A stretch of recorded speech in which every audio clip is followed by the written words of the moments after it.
Hello guys and welcome back. Today we're starting out with Genesis chapter 1. As always, we'll read the chapter and then we'll head into the explanation of that chapter and then we'll get started with the video for today. If you want to follow along with my reading, you can. I'll also link the explanation in the Bible that I'm going to be using and in the description below, so you can do either or if you want to follow along with me or just read it yourself. Here we go. In the beginning, God created heaven and earth, but the earth was empty and unoccupied, and the darknesses were over the face of the abyss. And so the Spirit of God was brought over the waters. And God said, "Let there be light," and light became. And God saw the light, that it was good. And so he divided the light from the darkness. And he called the light day, and the darknesses night. And it became evening and morning one day. God said, "Let there be a firmament in the midst of the waters, and let it divide waters from waters. And God made a firmament, and he divided the waters that were under the firmament from those that were above the firmament. And so it became. And God called the firmament heaven, and it became evening and morning, the second day. Truly, God said, let the waters that are under heaven be gathered together into one place, and let the dry land appear. And so it became. And God called the dry land earth, and he called the gathering of the waters seas. And God saw that it was God saw that it was good. And he said, let the land spring forth green plants, both those producing seeds and fruit bearing producing fruit according to their kind. Those seeds is within itself, over all the earth, and so it became. And the land brought forth green plants, both those producing seeds according to their kind, and trees producing fruit, with each having its own way of sowing according to its species. And God saw that it was good. And it became evening and morning the third day. Then God said, let there be light in the firmament of heaven, and let them divide day from night, and let them become signs, both of the seasons and of the days and years. Let them shine in the firmament of heaven, and illuminate the earth. And so it became. And God made two great lights, a greater light to rule over day, and a lesser light to rule over the night, along with the stars. And he set them in the firmament of heaven, to give light over all the earth, and to rule over the days as well as the nights, and to divide light from darkness. And God saw that it was good. And it became evening and morning, the fourth evening and morning, the fourth day. And then God said, let the waters produce animals with a living soul, and flying creatures above the earth, under the firmament of heaven. And God created the great sea creatures, and evening with a living soul, and the ability to move that the waters produced, according to their species, and all the flying creatures according to their kind. And God saw that it was good. And he blessed them, saying, increase and multiply, and fill the waters of the sea, and let the birds be multiplied above the land. And it became evening and morning the fifth day. So God also said, let the land produce living souls in their kind, cattle and animals and wild beasts of the earth according to their species. And so it became. And God made the wild beasts of the earth according to their species, and the cattle and every animal on the earth according to its kind. And God saw that it was good. And he said, let us make man to our image and likeness, and let him rule over the fish of the sea, and the flying creatures of the air, and the wild beasts, and the entire earth, and every animal that moves on the earth. And God created man to his own, and God created man to his own image. To the image of God he created them, male and female he created them.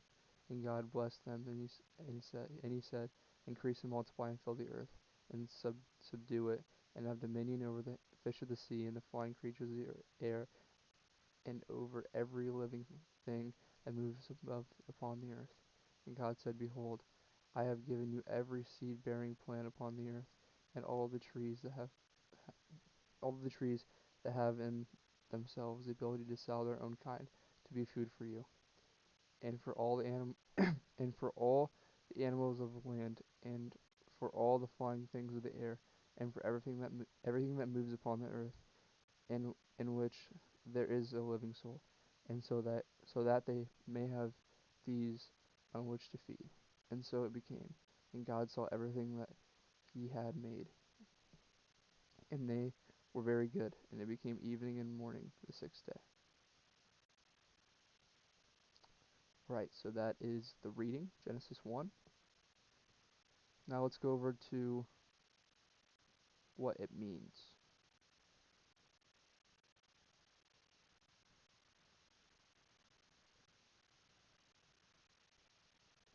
So you can't really see it, but it says, what did Genesis chapter 1 mean? So here we go. So it says the first chapter of Genesis describes the most extraordinary event in the history of the universe, its creation, given what they what the moment represents and what we know of the science and nature that is often referred to the greatest of all possible miracles. The opening verse of the book of Genesis are nothing less than an account of how God, with full purpose and intention, made everything that exists. What is the account of creation tells us about God and his role in our origins, and certainly interesting. What's equally fascinating about these opening verses is what details they do not provide. This, of course, is the reason for the controversy often surrounding Genesis 1. While other events in the Bible may be given many thousands of words and minute details, the entire subject of creation is handled only briefly in Genesis chapters 1 and 2. Even among those who hold the Bible to the authoritative, inspired, and inherent, and leaves ample room for disagreement about how the verses are to be read in the present day. Questions inspired by the chapter have become long-running debates. Was the universe created in any six literal 24 hours days, or some longer periods of time? This is the text meant to explain a literal process or symbolically represent the work of God? Is this account of the absolute beginning moments of Earth's existence to have had God created something earlier, with events occurring between verses 1 and 2? All of those questions have various answers. Those questions have varied levels of support and their own unique implications. And yet, despite what some well-meaning believers and non-believers might think, most of those varied options don't conflict with the key theological truths of Scripture. As a result, we won't spend a large amount of time or space discussing these specifics in particular commentary. The bottom line, meaning the purpose of this ministry, is the Genesis chapters 1 and 2 explicitly state several key ideas, which which are for those who take the Bible to be the Word of God, simply beyond debate. While Bible-believing scholars may disagree on how God created and when God on how God created and when God created, one thing is undeniable: Genesis chapter 1 and 2. Chapter 1 insists that God created. In other words, no person who claims to believe the Bible is the truth can also reject a belief in God as a creator. That the Scripture are God's word, and they are, then God intends to be known as the creator of all things. More than likely, this text is originally written by Moses under the inspiration of the Holy Spirit. Moses, thanks to his upbringing, was very familiar with pagan religious views. During the time in which Genesis was written, many cultures engaged in worship of sun, moon, stars, sea creatures, and other supernatural wonders. Genesis 1 counters counters that culture as well as the naturalism of our modern day by explaining that those things are God. None of those things are God's. Rather, they are merely things created by one true God. He alone worthy of worship because he is alone maker. In the following chapters, we will be coming to him as Genesis chapter 1 unfolds the story using repetition and rhythm. This passage was originally composed in Hebrew language okay? In Hebrew, so many patterns are built under the text of opening chapter. For example, one reference of God preparing the world to sustain something such as light before creating that very thing, and the moon and stars to distribute the light. On day 2, God separates the waters and creating the oceans. On day 5, he populates the oceans with sea creatures of every kind. On day 3, he creates dry land and fills it with vegetation. On day 6, he creates animal and human life ready to consume the fruit and plants that existed. Genesis 1 is a rich, detailed chapter. That this text is only the beginning of a fascinating essential book for all who will know and understand God. Readers are strongly encouraged to take their time in reading and understanding His words and enjoy the time spent gaining insight into the hand handwork of God. So basically, it's just saying over here that there's a lot of controversy on what God means when He's saying this stuff. Um, but people think, it says 20. Like people don't know. It says on the first day does this, second day does this, all that stuff. So it just goes through the creation of the earth and how the earth was created and all that. And I think it's pretty interesting. There's a lot of controversy or whatever, but I think at the end of the day, it doesn't really matter. I think it just goes over and tells the people how the earth was created, and I think it's pretty cool. Pretty cool to see that. So, all right, guys, let's hop straight into the video. I appreciate you guys for listening and getting better and um, learning about God through this video with me. Thank you, guys. Let's hop straight into the video.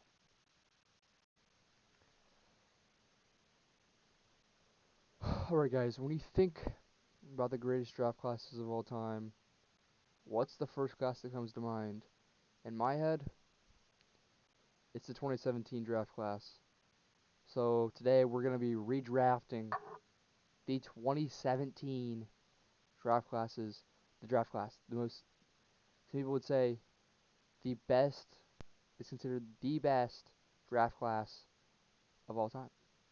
Here we go. Now the Cleveland Browns. Now what would the Cleveland Browns do? Let's put them back.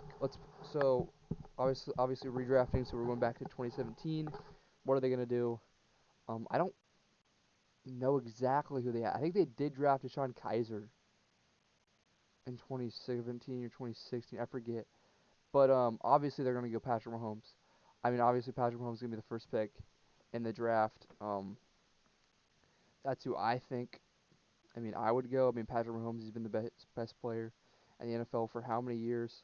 I don't really care if you need it or not. I think Patrick Mahomes is the best option there because he's the best player. He's been the best player in the NFL for how many years? I don't really think it's a debate. Um, I don't think it's a debate. I mean, some would say with Patrick Mahomes, Andy Reid has helped him a ton. Well, obviously, but um, obviously he has, but I don't think it's been that crazy. Andy Reid, I think Patrick Mahomes would have been really well in Cleveland. The San Francisco 49ers here at 2. The San Francisco 49ers, I think they would have went Myles Garrett if they could redo this. They give it a B plus.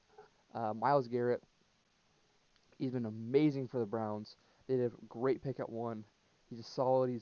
He terrorizes tackles. He's been insane. One of the best uh, outside edge rushers for how long now? Pretty much since he's been in the NFL. He's been in the league. So you get the best. You get a generational edge rusher, and they're really important, especially in today's day and age when it comes to football. The Bears here at 3. Who would they go? Who would the Bears go? You know, they need safety. Would they go Jamal Adams? Would they go corner? What's some of the corners that year? Let me see. Uh, Marshall Lattimore, Tre'Davious White. Are they going to go those type of guys? I don't think they are. I think they're going edge rusher. I think they're going down here. T.J. Watt. You got him ranked at 35, but T.J. Watt here at 3. T.J. Watt's just as good, or if better, than Myles Garrett. He is crazy for the Steelers. As a Bengals fan, watching him terrorize your quarterback and your offensive line every week is frustrating, even though, the Bengals don't have the greatest offensive line. But you know what I mean. Um, it's crazy. It's crazy, guys. Really, really, really, really, really good. Just as good as Myles Garrett, like I said. if not better, than Myles Garrett.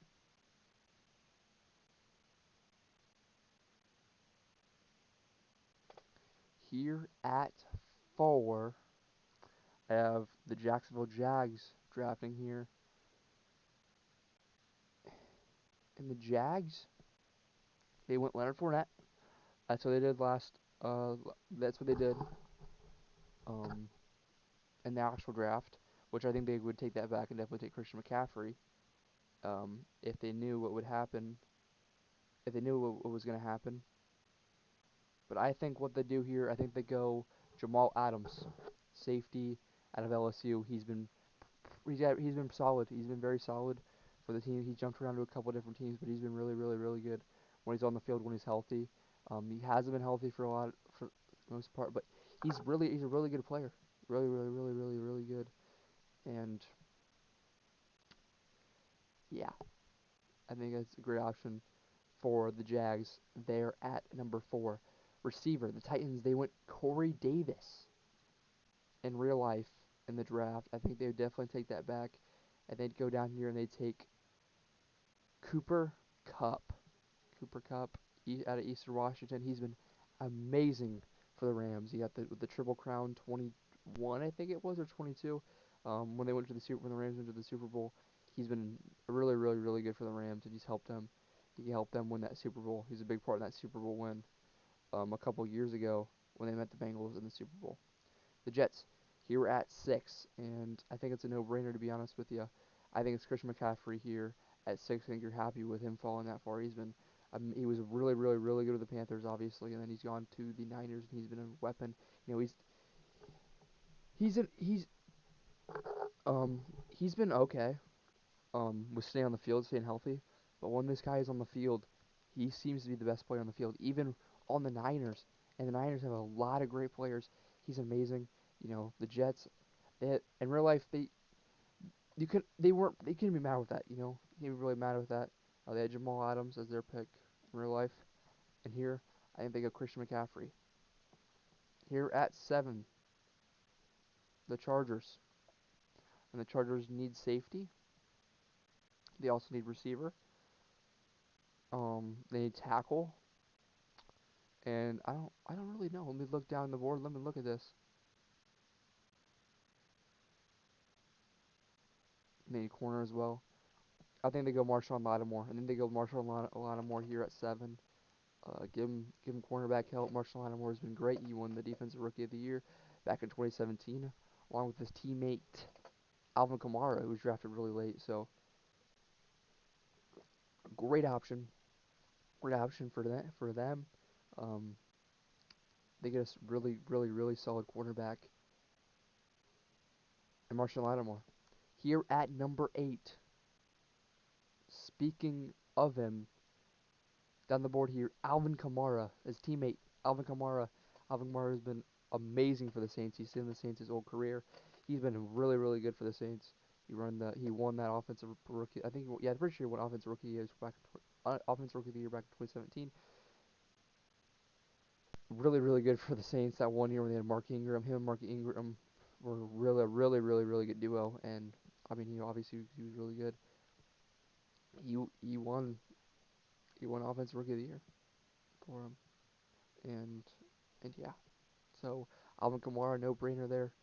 Probably, I'd say the second best, maybe some would argue the best running back in the class, because Christian McCaffrey can't stay on the field, can't stay healthy. Here at 9, my Cincinnati Bengals. Who are they gonna take? In real life, they took John Ross, a really big bust. But I'm looking down here, looking at receiver. I see my guy down here, Chris Godwin. Chris Godwin has been amazing, amazing for the Bucks. I mean, could you imagine Chris Godwin, T. Higgins, and Jamar Chase on the same team?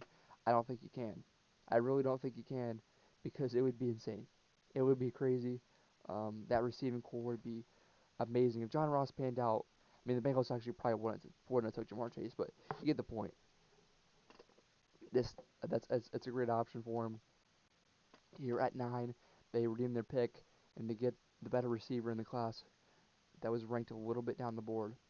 The Bills, here at 10.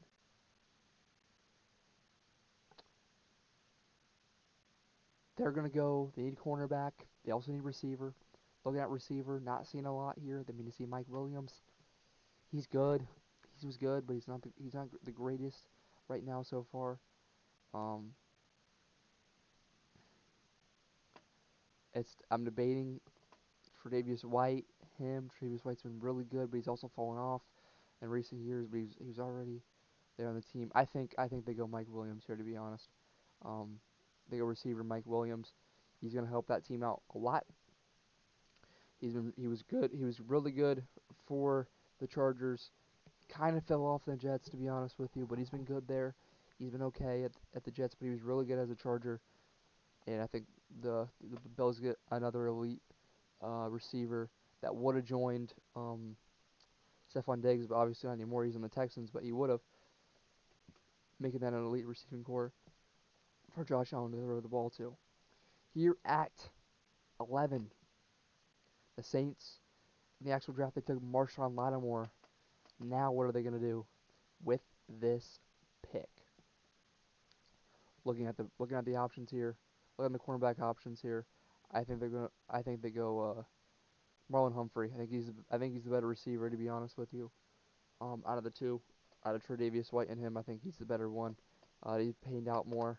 Tre'Davious White, he was really good when he was like, I mean, here's the thing, Tre'Davious White, you're gonna get him good for a couple years, but he's fell off so much. It's just so difficult for me to give him to give him to to the Saints this early. I mean, you're gonna get a really, really, really solid guy, but he's falling off way too much for me to give it to him. So I think Marlon Humphrey's been really good for the Ravens. Very solid guy, very solid player. He's been really good. Here at 12, the Browns. You snag Patrick Mahomes. Some would argue the best player to ever play the game already at number one. So you're set at the QB position. What are you gonna do now? You need a tight end. Guess who you're gonna get? You're gonna go down the board. I'm gonna look down the board. I'm gonna see George Kittle. You're gonna get George Kittle here at 12. They're saying it's a D. I disagree. George Kittle has been amazing. Obviously, I mean that's a ranking, but George Kittle has been amazing for the 49ers. I mean he's one of the best tight ends in the NFL. You compare him to Travis Kelce. Those two kind of go hand in hand. I mean anymore.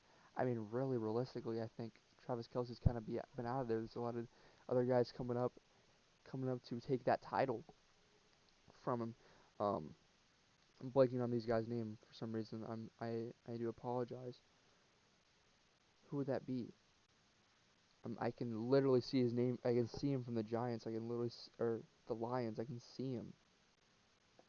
I can see him. I don't know why I'm blanking for some reason on him. But yeah, there's a George Kittle's been the best tight end of the NFL for a while, and that's a great pick. I hear at 12 for the Cleveland Browns. Now coming in at 13, the Arizona Cardinals. What are they going to do? They need quarterback. Let's look at the QB position. Nothing really going for quarterback. Need a linebacker. Nothing really here. Son Reddick's good. He was good. So I'll keep an eye on Son Reddick for him. Tackles. Ooh, Ryan Rzimchek. He is a great pick here at 13. One of the best tackles in the NFL for a long time. He's been really, really, really good for the Saints. Um, he's been good for the Saints. The Cardinals going to fix that tackle problem that they've had, protect their quarterback in Kyler Murray. Um, and yes, great pickup for the Cardinals. Here at 14, the Eagles, what are they going to do? They need a receiver. At the moment, they need a receiver. In 2017, they needed a receiver. Um, I think they're going to go here, and they're going to take Hassan Reddick. Hassan Reddick, he's been an Eagle. He was really good on the Eagles when he got traded there to the Eagles. Or has he always been on the Eagles? No, he was a Saint. He was a Saint. I forgot about that. Yeah, he was a Saint. So the Eagles are gonna pick up Hassan Reddick, and it's a great pickup for the Phillies. The Phillies gonna get Hassan Reddick bring him to town early, a little bit earlier than what they did in real life. Here at 15, the Colts, in real life, they took Malik Hooker. I remember that. What are they going to do now?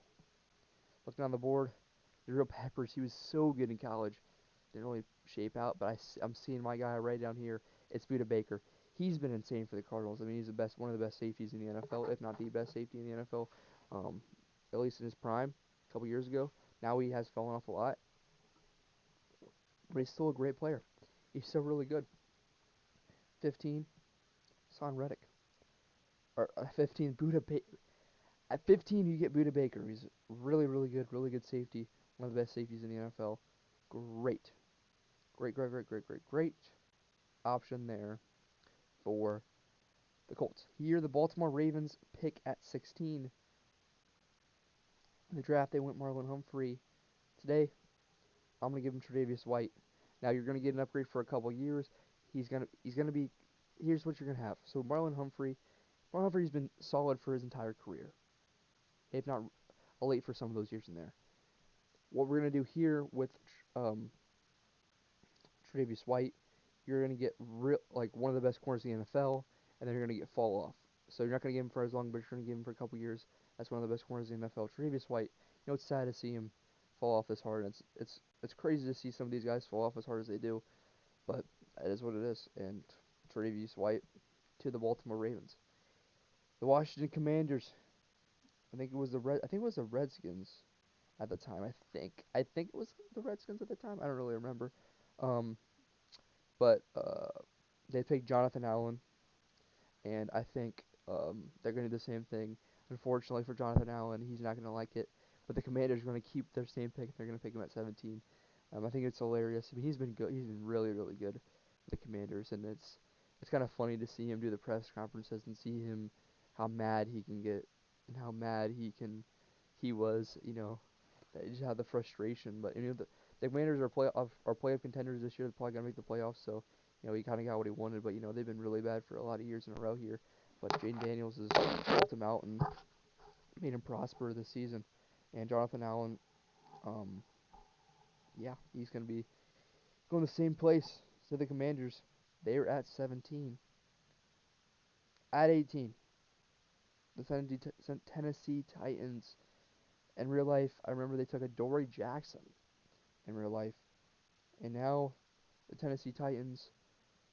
I think what they need is they need a tackle. They need a tackle in this year's draft. I do remember somebody. If I can find him, where's he at? William listed inside. There he is. They do have him listed inside, but he does play tackle now. Deion Dawkins. Deion Dawkins has been so good, so good. Actually, I won't say so good, but he's been really good for the Bills, and get him here at 18, get a really solid tackle for your future. We have listed inside linebacker, but in real life, as we know, he switched over to the offensive tackle, so that's what we're gonna do. Deion Dawkins here at 18 to the Tennessee Titans. At 19, the Bucks. Well, they didn't realize they went O.J. Howard late in the draft. That's who they got. Who are they gonna go now? They're gonna go running back. They're gonna go another one of these elite running backs. They're gonna go Dalvin Cook. The Dalvin Cook. So good at Florida State. So good. Dalvin Cook. So fun to watch at Florida State. And he's been so good in the NFL. But he's kind of bounced around to a bunch of different teams. I think he's on the Jets now or something like that. Maybe the Cowboys. I don't remember. But he was so good for Minnesota. He was so fun to watch at Minnesota as well. That's a great pickup there for the Bucks at 19. Even though the value of running backs is decreasing, it's still, I mean, one of the best. This is one of the best running back draft classes of all time. It doesn't. I don't think it really matters. Um, it's a really solid guy there at 19. At 20, the Broncos went Garrett Bro- Broyles. Broyles, I guess. I'm reading here. That's who they went with. So they went here. Went with here, and let me see. I think, to be honest with you, I don't think they're gonna do that. I think I know what they should do. They need a running back. Joe Mixon. We'll go back to back running backs. Joe Mixon. I mean, I'm a little biased because he's a Bengal. A little biased because he's a Bengal, but he's been so good. He was so good for the Bengals, and then he goes to the Texans. Everyone counted him out. He's been so good for the Texans as well. I mean, he's playing so well for the Texans right now. He's helping them prosper a little bit. C.D. Stroud struggled a lot though this season, but still he's playing good. So Joe Mixon at number 20 to the Denver Broncos. That's what I have them doing. Here at 21, the Lions.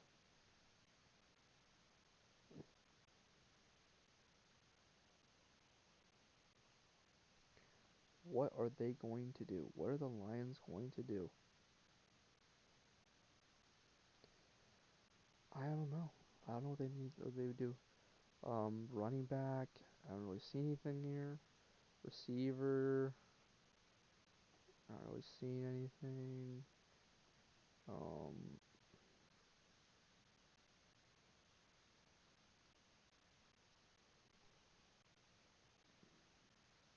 actually, I do know what to do. I don't know what they're gonna do. Down here, here he is. Trey Hendrickson. Ladies and gentlemen, think about this Saints draft class for me for a second. Think about this Saints draft class for me for a second here, ladies and gentlemen. The Saints drafted Trey Hendrickson. I don't know what. I think it was like third or fourth round pick. They had the offensive rookie of the year, the defensive rookie of the year, and now they have Trey Hendrickson, who's right now leading in sacks right now for the Bengals. He's been so good for Cincinnati. So good for. I think it's a steal this deep into the draft. Trey Hendrickson. He's been so good for Cincinnati. I mean, late in his career, you gotta wait a little bit. You gotta develop him a little bit more. But I mean, that's what you. I mean, he's from Florida Atlantic. He's not that good. But let me tell you, for the Bengals, he's been so good. One of the elite pass rushers in the NFL. He's one of the best guys in the league right now. To be honest with you, you got to compare him to it because he's putting up crazy numbers right now. Crazy numbers for the Bengals, and that's what I have the Lions doing here at 21. Here at 22, the Dolphins. They need some inside help. They do need inside help.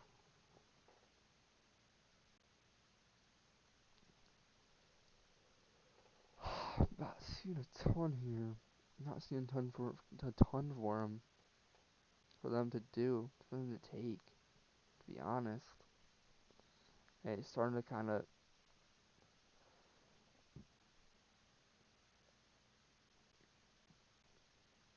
The receivers are starting to get off the board. I'm not seeing a ton left here, to be honest. Oh, here.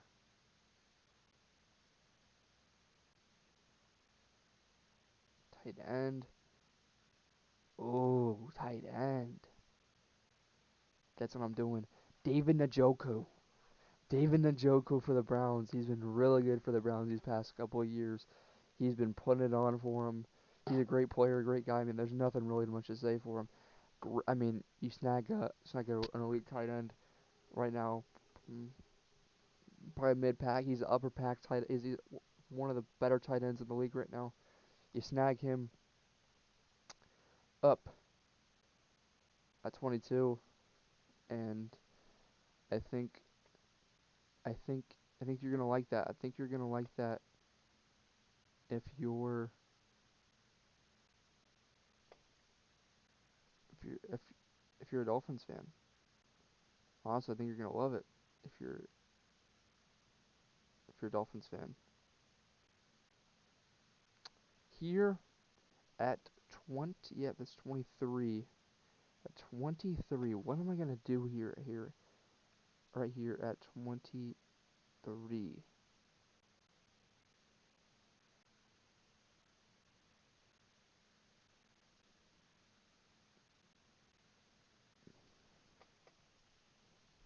And I think I'm gonna go here.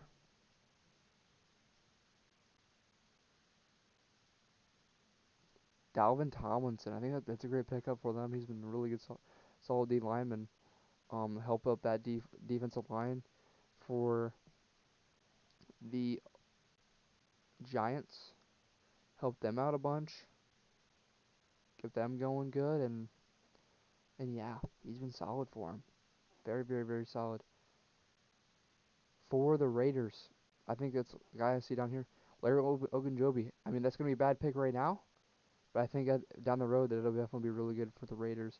Larry Ogunjobi was so good for the Bengals in that 2020 run, and I think you can try to develop him and try to get him good to be really, really good down, down the line, down the line. Here at 25, the Houston Texans, they take Deshaun Watson.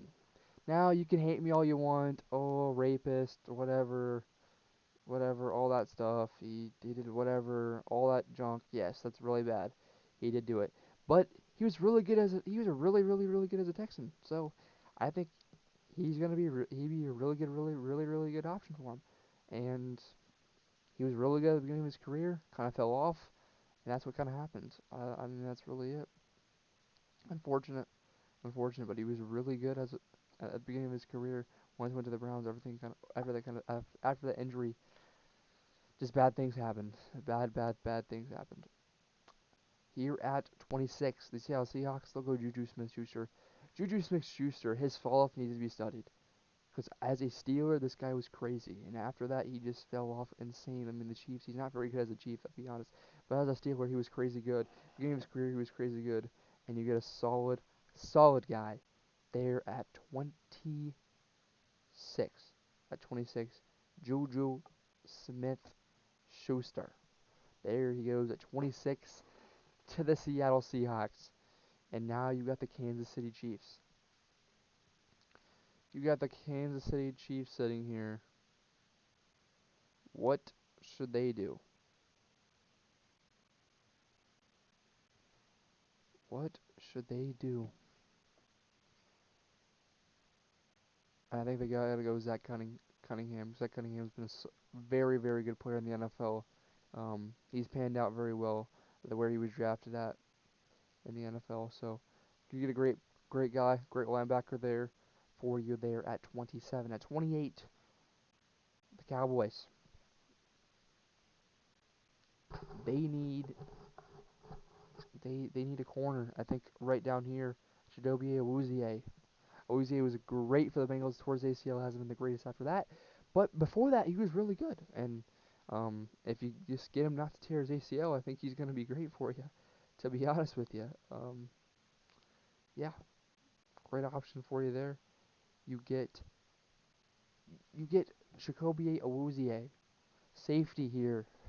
At safety here, I think it's a no-brainer to be honest with. Or at here at 29, I'm gonna go safety. I'm gonna go down here. I'm gonna go Marcus Williams. He was a Saint, another Saint. He was really good as a Saint. I mean, the Saints they went crazy in the draft, that's for sure. And they get Marcus Williams. The Green Bay Packers do. He's been a great safety for the NFL in the NFL. Very solid, very solid. Not the greatest by any means, but very solid for them. The Pittsburgh Steelers here at 30. At 30. What do they want to do here at number 30? It's a great question. I gotta figure this out here. Hmm.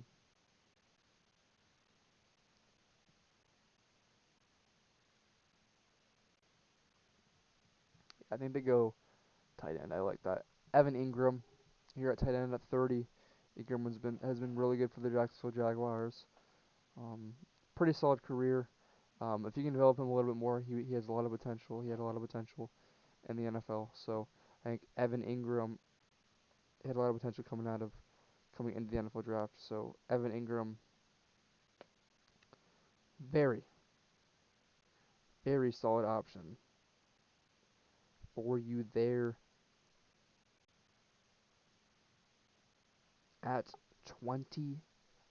At there at you there for you at 30. At 31, Falcons. I think what they got to do, they got to go inside. Honestly, I think a guy that was it D line? It's just D line. Fun guy. I kind of forgot about this guy, to be honest. Maybe. Or did I already pick? I might have already picked him, honestly. Grover Stewart, I think I might have already picked him.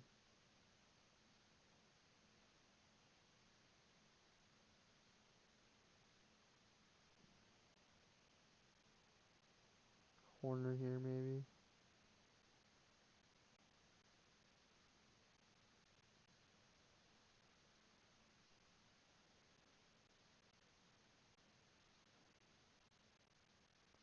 Kenny Moore. Kenny Moore in here? Where's he not in here?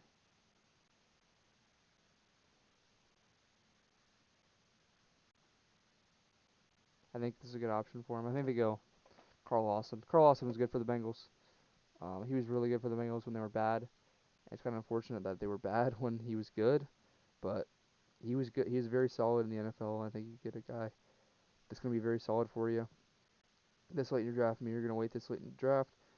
Um, Especially in a redraft, you're not going to get a ton, especially the late in the draft. So you get somebody like this late in the draft, and that's a good pick for you. I think you're happy with it. I think you're satisfied with that.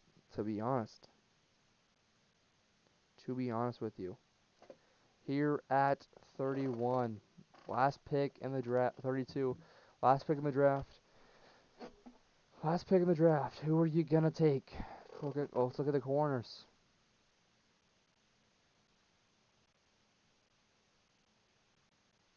I mean, look at these guys. I mean, I'm not